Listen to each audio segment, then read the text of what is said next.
저는 이제 트럼프 대통령은 뭐 그런 거에 대해서 별로 구애받는 사람이 아니기 때문에 이를테면 자국의 반도체 산업을 육성하겠다라고 생각하면 굳이 왜 보조금을 줘야 돼? 맞아요. 차라리 한국산 반도체에 대해서 관세 40%, 뭐 25%라고 부과를 해버리고 맞지 않으려면 미국에 차라리 투자를 해라, 더 많은 투자를 해라라는 식으로 갈 가능성도 있다라는 거죠. 그러니까 어떻게 보면은 여러 가지 리스크 요소에 대해서 이제 우리만 싹 피해 나갈 수 있는 건 별로 없다라는 자세도 좀 이제 리스크를 좀 고려를 해야 될 것 같은데 네. 거기에 대해서는 다 중국을 상대로 하니까 우리는 피해 가겠지라고 좀 나이브하게 생각하는 거 아닌가라는 생각도 좀 듭니다. 안녕하십니까. 연합뉴스 경제TV와 함께하는 곽수정의 경제프리즘 곽수정입니다. 미 대선이 끝이 났습니다. 트럼프 전 대통령의 압승으로 끝이 났습니다. 트럼프 대통령 당선이 지난 2016년 당선과 어떤 의미의 차이를 보일지 기대도 되면서 2016년 트럼프 대통령이 당선됐을 당시에 이 세계 경제의 흐름, 세계 정치 외교 지형의 변화에 대해서 많은 분들이 경험했고 느꼈던 바가 이번에도 투영이 된다 그러면 또 다른 세계 경제와 정치 질서에 변화가 일어나지 않을까, 불확실성의 시기를 또 한번 거쳐야 될 것 같습니다. 이런 여러 가지 점들을 놓고 향후 우리나라의 대미 전략, 또 우리나라의 대유럽, 대아시아 정책에 어떤 변화가 있을지에 대해서 한번 살펴보도록 하겠습니다.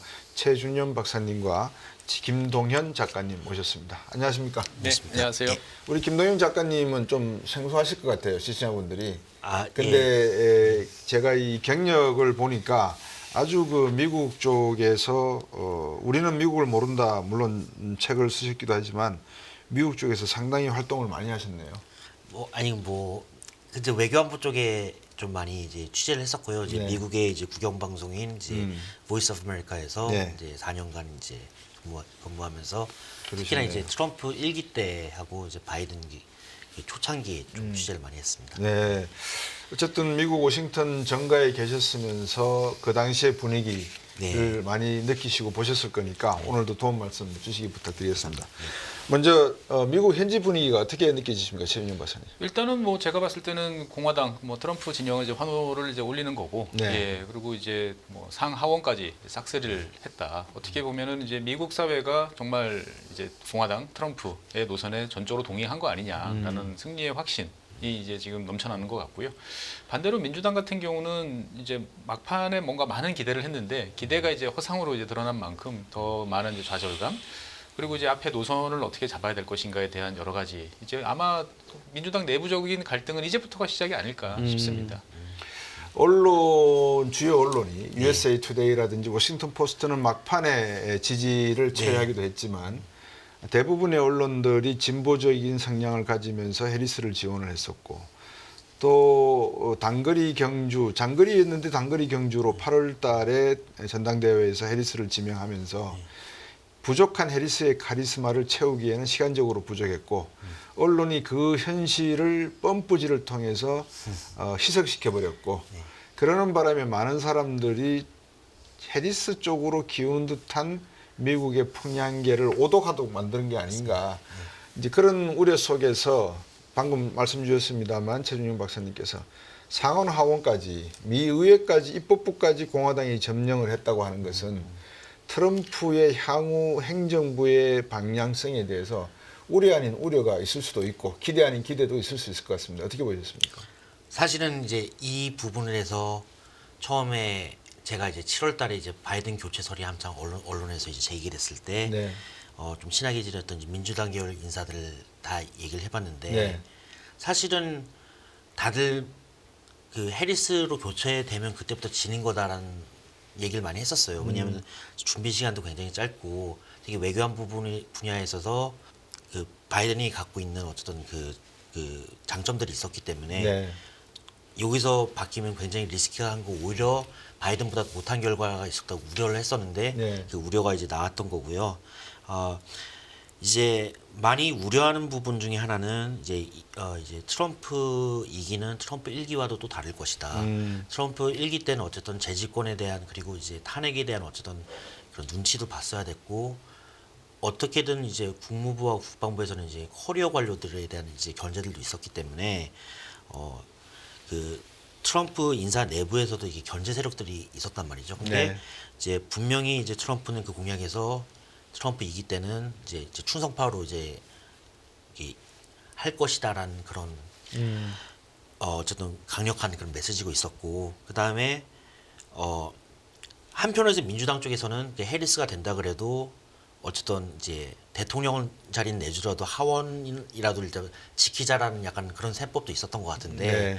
이제 상하원까지 같이 이제 해줬다는 건 사실상 이제 트럼프의 이제 제어할 수 있는 내부 세력이 당분간 없다는 거기 때문에 굉장히 우려하는 목소리가 많습니다. 네. 다만 한편은 이런 얘기도 있어요. 그러니까 제가 이제 누구라고 얘기를 할 수 없지만 네. 이 외교안보 쪽에 굉장히 좀 명망 있는 전문가가, 그분은 또 재밌게도 자기가 정통적인 공화당 쪽에 있는 사람인데 지난 대선 때 외교안보 측면에서 자기는 바이든을 그러니까 민주당을 처음으로 뽑았어요. 네. 그러니까 자기로서는 큰 결심을 한 거죠. 음.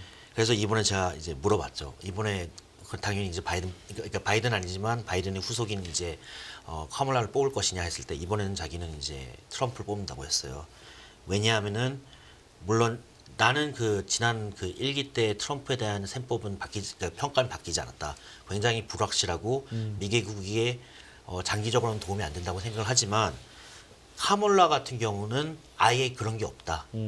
그러면 우려하는 것은 4년이 아니라 8년 동안 미국이 이 중요한 시점에서 결정을 내려야 하는 시점에서 아무런 결정 없이 말만 때우다가 이제 8년의 중요한 시간을 놓칠 것 같은 우려가 있기 때문에 나는 트럼프를 뽑을 것이다. 그래서 한편으로는 그런 이제 외교안보 측면에서 차라리 트럼프가 그래도 불확실한 면이 있지만 낫다는 이제 큰 결정을 해야 되는 시점에서는 더 네. 낫다는 이제 분위기도 있었습니다. 이번에 부각된 게 라티노하고 네. 그다음에 블루 월. 월이라고 네. 하는 네. 그 푸른색 장벽. 네. 위스콘신, 미시건, 펜실베니아. 네. 그다음에 선벨트라고 불렸던 네바다, 아리조나, 그다음에 노스캐롤라이나, 조지아. 이 라인에서의 어떤 선거 전략의 격차. 이게 상당히 이 결과에 다름을 가져왔던 것 같아요. 최윤희 박사님께서 어떻게 보셨습니까? 예, 뭐 동의합니다. 전적으로. 그러니까 어쨌든 숫자상으로 보면 뭐 바이든, 해리스로 이어지는 이 라인이 어떻게 보면 민주당 지난 4년이 숫자상으로 네. 보면 지금 미국 경기는 매우 좋습니다. 뭐 화랑에 거의 뭐 완전 고용 상태고. 네. 근데 문제는 이제 체감이 되지 않는다라는 거죠. 예. 특히나 이제 그 육체 노동에 종사하는 백인 이제 노동자들이라든지 고졸 이하의 저학력자들 입장에서 봤을 때는 살림살이가 매우 어려워진 이제 그러한 상황이 계속 이어지는 거에 대한 불만이 있을 수밖에 없다라고 저는 판단이 되어졌고, 네. 그 문제에 대해서 해리스가 이제 내가 당선이 되면 그 문제를 이런 식으로 바꿔서 어떻게 보면 당신들의 살림살이 좋아지도록 하겠다라는 메시지를 내놨어야 되는데 이제 그러지를 이제 못했던 거고, 오히려 그 틈을 이제 트럼프는 정확하게 이제 파고들었던 거죠.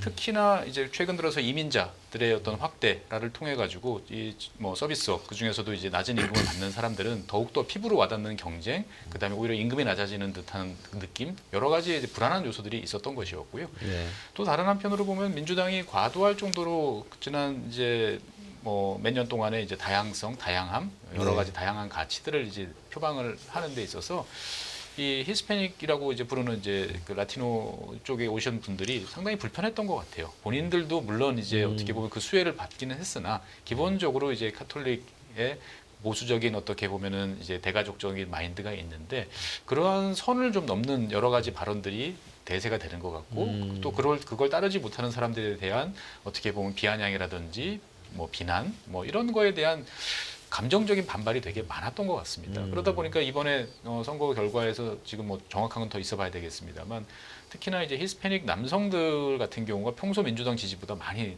내려갔다라는 이야기가 벌써부터 나오거든요. 예. 그러니까 민주당이 지켜야 될 곳은 못 지키고, 트럼프 입장에서 봤을 때는 기대하지 않았던 곳에서도 상당 부분 추가적인 득표를 했기 때문에 뭐 어떻게 보면 넘을 수 없는 벽처럼 보이던 그 북부의 블루월도 쉽게 무너지고 선벨트는 뭐 견조하게 유지됐다라고 저는 생각이 됩니다. IT 민자들이 고양이 먹고 개 먹고 개는 모르겠습니다. 고양이 먹는다.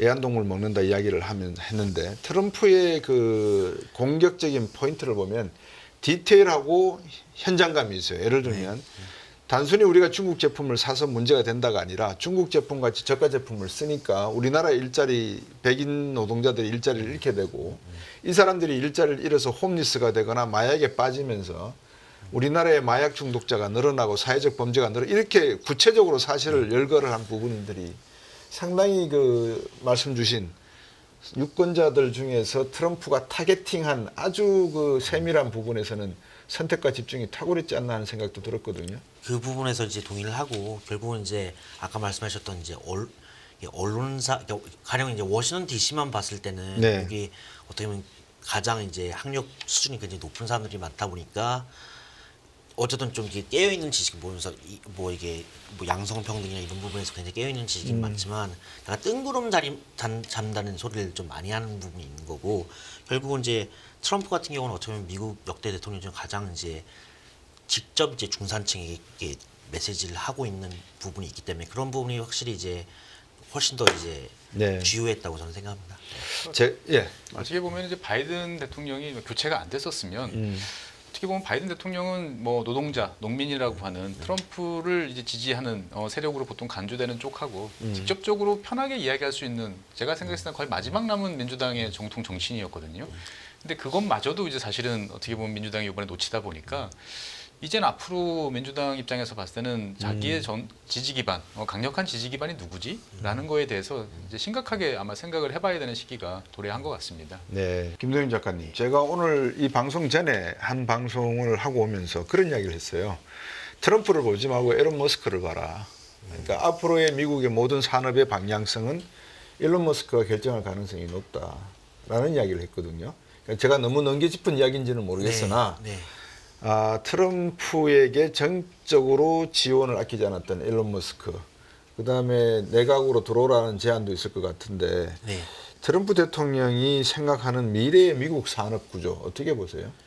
일단은 뭐 여러 가지 분야가 있겠지만 일단 제조업의 부활이나 특히나 이제 많은 부분이 이제 반도체의 어떤 내재화 이런 부분은 이제 외교 안보하고 긴밀히 엮여 있기 때문에 이게 트럼프 사실 그 바이든 때 이제 AI법이 만들어지긴 했지만 사실 그게 처음에 국방부에서 조사될 건 트럼프 때 이미 발족이 됐었고 그래서 이제 타이완이나 일본 이게 한국은 이쪽에 이게 최전방에 있는 그 반도체는 네. 그 굉장히 취약하다 공급망에서 그래서 이미 트럼프 때 이미 발의가 됐던 내용들입니다. 그렇기 때문에 이제 그런 첨단 소재 제품의 이제 그 국내 유턴을 굉장히 강조를 많이 할 것이고 자원 분야에서는 특히나 이제 그 트럼프 1기 때 보면 이제 원전 수주나 이런 부분에서도 굉장히 힘을 넣었었기 때문에 그런 전통적인 제조업 분야에서는 굉장히 강조를 많이 할 것인데 네. 저는 사실은 일론 머스크를 활용하겠지만 이게 트럼프가 자기가 이제 부각이 되는 부분이 있기 때문에 어디까지나 많은 사람들이 이제 트럼프 내 뭐 스타 플레이어스 누구 뭐 이게 복심 이런 거는 사실은 저는 트럼프의 성향이 맞다고 생각하지 않고 물론 이 일론 머스크와 협조적인 관계가 되겠지만 트럼프는 이제 자기가 빛나야 되는 내가 이걸 주도했다는 걸 굉장히 강조하는 사람이기 때문에 협조적인 관계가 되겠지만 그렇다고 해서 왜냐하면 일론 머스크도 또 이제 트럼프하고 정책적으로 안 맞는 부분이 있기 때문에 그 부분은 좀 조율을 할 것 같습니다. 네, 최민현 박사님. 저는 일론 머스크와 어떻게든 한 2년 정도는 아주 협조적인 관계를 보일 것 같고요. 그다음에 일론 머스크가 추구하는 여러 가지 방안이 트럼프가 생각하는 그런 것들을 잘 충족해 줄 것 같아요. 일단은 일론 머스크 하면은 이제 보통 전기차 테슬라를 이제 떠올리지만 예. 사실 최근에 일론 머스크는 전기차 이야기 잘 안 합니다. 주로 이제 우주로 가자. 그다음에 이제 AI 그다음에 로봇 뭐 이런 이야기를 하죠. 네. 사실 미국이 이제 지금 하고 싶은 거는 제조업이라고 보통 이야기를 합니다만 실제로 미국에 간 우리나라 기업들 이야기 들어보면 노동자, 그 인력이 부족하거나 여러 가지 문제들을 많이 겪고 있거든요. 사실 미국 전체적으로 봤을 때 인력이 부족한 분야들이 되게 많고 네. 비효율적이거나 이런 분야들이 많죠. 그러니까 예. 트럼프 입장에서 봤을 때는 사실 일론 머스크한테 기대하는 것은 그러한 그 미국의 문제점을 기술을 통해서 일거에 극복을 하면서 새로운 패러다임을 만들어 달라라는 쪽으로 나가지 않을까라는 생각이 드는 거죠. 네. 그러니까 뭐 트위터 지금 X를 인수한 다음에 전체 이제 그 근로자의 한 70%, 90%를 이제 해고를 했음에도 해고했죠. 불구하고 네. 뭐 운영되지 않습니까? 그리고 이제 막대한 비용을 절감을 한 것처럼 트럼프 입장에서 봤을 때는 너무나 비효율적으로 보이는 많은 섹터들이 있을 겁니다. 거기에 대해서 어떤 일론 머스크가 기술적으로 뭔가를 이제 대체할 수 있는 해봐라. 라고 저는 판을 일단 깔아주고 일론 머스크도 거기에서 어쨌든 자기가 성과를 내고 그러면 본인의 이득이기도 하고 그리고 그 미국에도 도움이 될 것이다라고 생각을 하기 때문에 네. 작가님께서 말씀해 주신 것처럼 이제 계속 일론 머스크랑 트럼프랑 좋은 관계는 아니겠지만 제가 봤을 때는 서로 성과가 지금 필요한 상태다라고 네. 봤을 때 보면 한 1, 2년 정도 특히 집권 초반 한 1, 2년 정도는 일론 머스크를 중심으로 여러 가지 기대 내지 이제 기회를 제공해 주지 않을까 이런 생각이 좀 듭니다.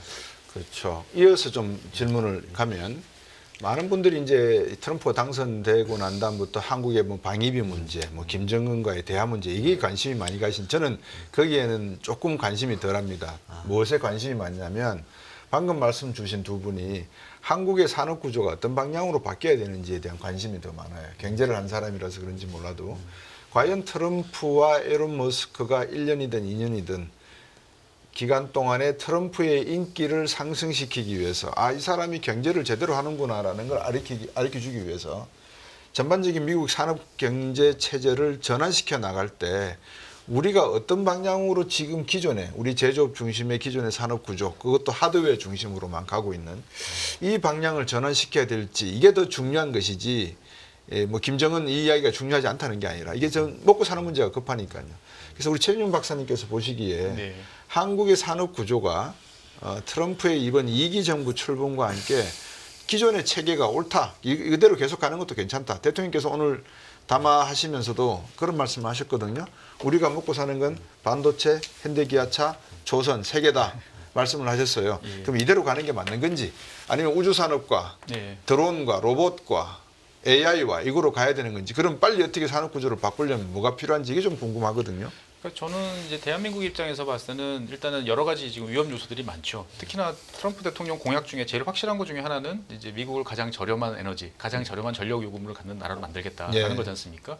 그런데 우리나라 같은 경우는 지난 2년 사이에 대기업을 기준으로 봤을 때 보면 전기 요금이 70% 올랐어요. 산업용. 그러니까 우리나라 그 대형 산업들 대부분이 이제 중후 장대형이고 에너지 다소비 업종이라는 건 잘 아실 겁니다. 그렇죠. 이런 업계 입장에서 봤을 때는 어떻게 보면 미국이 점점 에너지 가격이 내려가고 한다고 생각하면 그 전까지는 불가능해 보이던 사업장 이전이라는 것도 저는 고려해볼 이제 가능성이 있다라고 보여져요. 특히나 이제 몇 가지 인센티브가 더 주어지고 생각을 한다면 그러니까 네.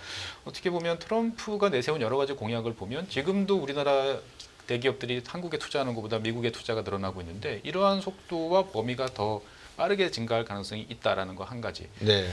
그런데 이제 두 번째는 이제 미국 같은 경우는 전통적인 산업의 제조업의 부활, 복귀 이런 걸 이야기를 하지만 네. 제가 생각했을 때는 이제 그거는 정치적인 수사고 네. 오히려 실질적인 것은 패러다임 시프트를 통해서 중국과의 경쟁에서 승리하겠다라는 생각을 많이 하는 것 같습니다. 네. 그것은 이제 뭐 잘 아시는 것처럼 이제 AI로 대표되는 어떻게 보면 인공지능이라고 하는 이런 것을 통해서 기존의 더 많은 인력과 더 많은 자본 어떻게 보면 요소 투입만큼 성장하는 게 아니고 다른 방식으로 더 효율화를 높이겠다라는 생각을 많이 하고 실제로 AI와 결합된 로봇 이것이 어떻게 보면 지난 1990년대 중반에 디지털 경제로의 전환을 통해서 이제 일본을 이제 제끼고 확실하게 세계 최강으로 성장했던 그런 경험이 있지 않습니까? 네. 그러니까 미국은 어떻게 보면 다시 한번 뭐 의도했든 의도하지 않든 지금 그 길을 가는 것 같고 그거 아니면 사실 중국과의 경쟁에서 뭔가 격차를 유지하거나 벌릴 만한 나머지 여건은 없는 것 같거든요. 네.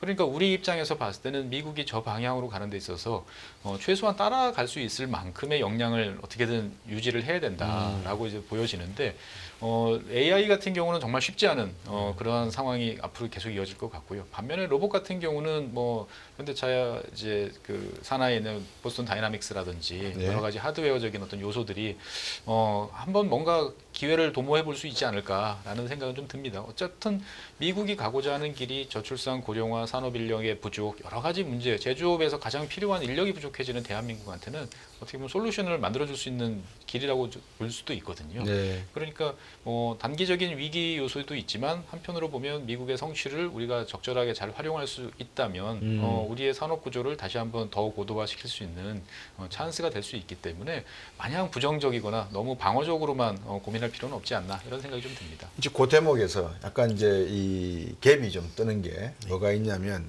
트럼프는 겉으로 말로는 아주 세게 나갑니다. 예를 들면 IL 법안 이거 취소시켜버리고 배터리 보조금 우리는 다 깎아버리겠다라고 하지만 만약에 들어온다면 뭐 세제 혜택을 주든지 아니면 보조금을 어느 정도 지급을 하든지.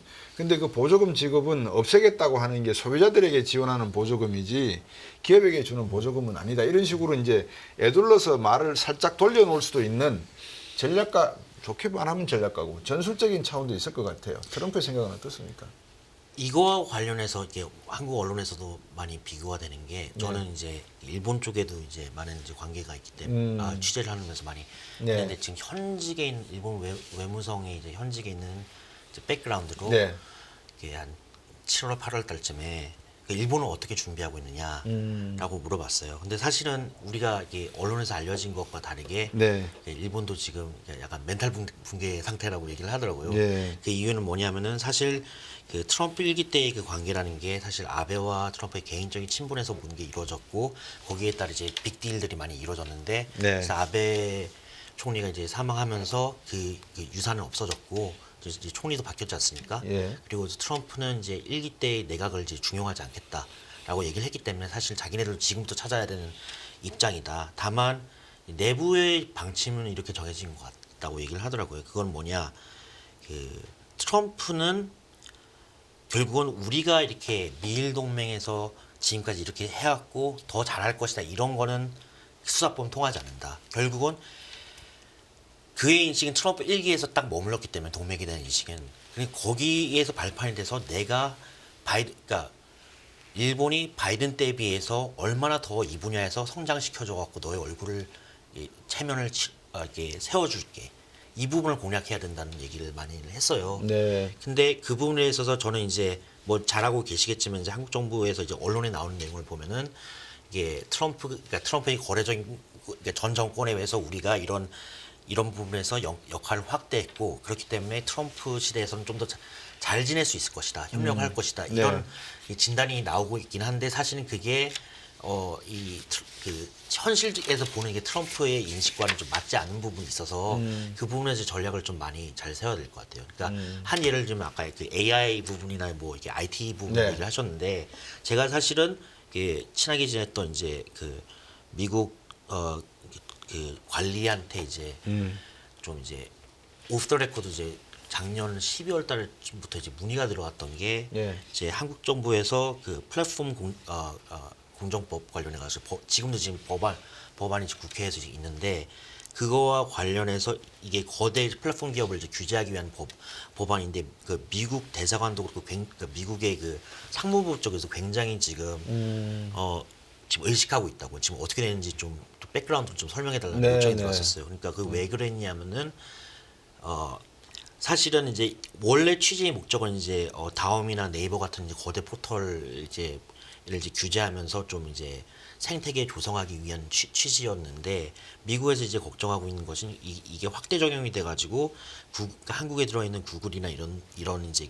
기업들에게 이제 제재할 수 있는 수단이 되지 않을 것인가에 대한 굉장히 큰 우려가 있었고 심지어 한 관계자는 그렇게 얘기하더라고요. 지금 바이든 때라서 그냥 다행이지.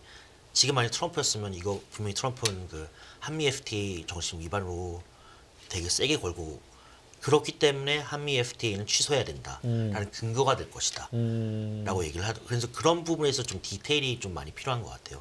똑같이 물론 이제 트럼프가 AI나 이런 분야에서 이제 강조하는 건 맞지만 그 디테일에서 결국 나에게 어떻게 이익을 줄 것이냐는 설득 방법이 주요하다고 봅니다. 뭐 관세라는 측면에서도 여러 가지로 좀 고민해봐야 되는 게 우리는 관세를 이제 중국에 대해서만 이제 가하고 대한민국은 FTA가 있으니까 별 문제 없을 거다라고 생각은 하지만 저는 이제 트럼프 대통령은 뭐 그런 거에 대해서 별로 구애받는 사람이 아니기 때문에 이를테면 자국의 반도체 산업을 육성하겠다라고 생각하면 굳이 왜 보조금을 줘야 돼? 맞아요. 차라리 한국산 반도체에 대해서 관세 40%, 뭐 25%라고 부과를 해버리고 맞지 않으려면 미국에 차라리 투자를 해라, 더 많은 투자를 해라라는 식으로 갈 가능성도 있다라는 거죠. 그러니까 어떻게 보면은 여러 가지 리스크 요소에 대해서 우리만 싹 피해 나갈 수 있는 건 별로 없다라는 자세도 좀 이제 리스크를 좀 고려를 해야 될 것 같은데 거기에 대해서는 다 중국을 상대로 하니까 우리는 피해 가겠지라고 좀 나이브하게 생각하는 거 아닌가라는 생각도 좀 듭니다. 더군다나 이제 저희가 어쨌든 바이든 때 이제 대미 흑자가 어쨌든 중국을 이제 역전해가지고 흑자했던 부분도 사실은 그게 이제 트럼프 입장에서는 공격하기 좋은 공격하기 좋은 이제 빌밀 이제 주게 되는 거죠. 네. 그런 걸 이제 감안하고 이제 협상에 임해야 되는 부분이 있는 것 같습니다. 그러니까 이제 트럼프에게 조금만이라도 틈새를 주게 되면 그거를 걸어가지고 그거를 다시 돌려서 미국에 이익화하는 그런 재주가 탁월한 대통령이라는 거는 제가 일기 때부터 느꼈거든요. 근데 트럼프 대통령의 이런 전략이나 전술을 가만히 놓고 보면 실제로 미국을 다시 위대하게 만들겠다라고 하는 이 자기의 아젠다, 여기에 대한 실천 강령은 분명한 것 같아요. 그러니까 외국 기업들이 우리에게 쉽게 말하면 물건을 100만 원치 팔았다. 그런데 당신들은 90만 원 이익을 냈는데 우리 기업들이나 우리 시민들은 물건만 사기를 했지 당신들 90만 원 벌어가면서 우리가 받은 혜택은 아무것도 없다. 이거를 공정무역이라고 하느냐. 그리고 당신들 우리가 관세 매기고 보호무역 한다고 자꾸 그러는데 그러면 미국이 일방적으로 당신들 상품을 사주는 21세기를 기대하느냐. 너무 실에 뒤떨어진 발상 아니냐. 할 말이 없거든요. 네. 그러면 관세 당연한 것이고 환율, 금리 정책 미국 원하는 대로 하는 게 당연한 것이고 우리가 선진 기술을 발전시키려고 그러면 알고 싶으면 우리나라에 들어와서 해라. 우리 기술 노출을 원하지 않는다. 할 말이 없단 말입니다. 그죠? 그러니까 이런 전략을 가져간다 그러면 앞에서도 말씀드렸지만 미국도 지금 입법부가 공화당이 다 다수당이 되어버렸잖아요. 어떻습니까? 입법부 이야기를 좀 해봐야 될 것 같아요. 뭐 사실 그동안 이제 상원은 넘어간다 치더라도 하원에서는 민주당이 이제 승리를 해서 브레이크를 걸 거다라고 했는데 이번에 레드웨이브가 훨씬 생각보다 이제 거셌다라고 하기 때문에 아까 이제 김 작가님께서 말씀해 주신 것처럼 최소한 2년 동안은 정말 무소불위의 이제 패턴이 이제 이어질 것 같고 실제로 뭐 보통 우리가 알고 있는 미국은 이제 그 당에서 뭔가 결정해서 일괄적으로 이제 투표하는 이런 행위는 없다라고 이제 보통 알고 있었죠. 그런데 네. 이번 이제 선거를 딱 지켜본 미국 공화당 의원들 입장에서 봤을 때 아니면 네. 이제 민주당의 진 의원들 입장에서 봤을 때도 무조건 이제 트럼프 말을 따르고 트럼프에 함께 해야만 내가 앞으로 생존하거나 나한테 기회가 있을 거라는 인식은 너무 명확한 거죠. 그러니까 의원의 개개인의 판단에 기대서 어떻게 보면 합리적인 결정을 그동안에 뭐 로비를 하던 요청을 할 수 있었지만 이제는 당분간은 쉽지 않을 것 같다라는 생각이 드는 거죠. 어떻게 보면 미국 정치의 한국화라고 해야 될까요? 당론 투표라고 해야 될까요? 보면 네. 이런 것들이 이제 공공연하게 이루어지고 그것이 더욱 더 이제 확대 재생산되는 이제 그러한 경향이 강해질 것 같습니다. 네. 끝나지 않은 여정, 변화의 물결소. 우리의 질문은 계속될 것입니다. 거대한 역사로 읽는 인간의 욕망과 부의 흐름. 새로운 부의 미래를 알려드립니다. 자본주의의 적은 자본주의.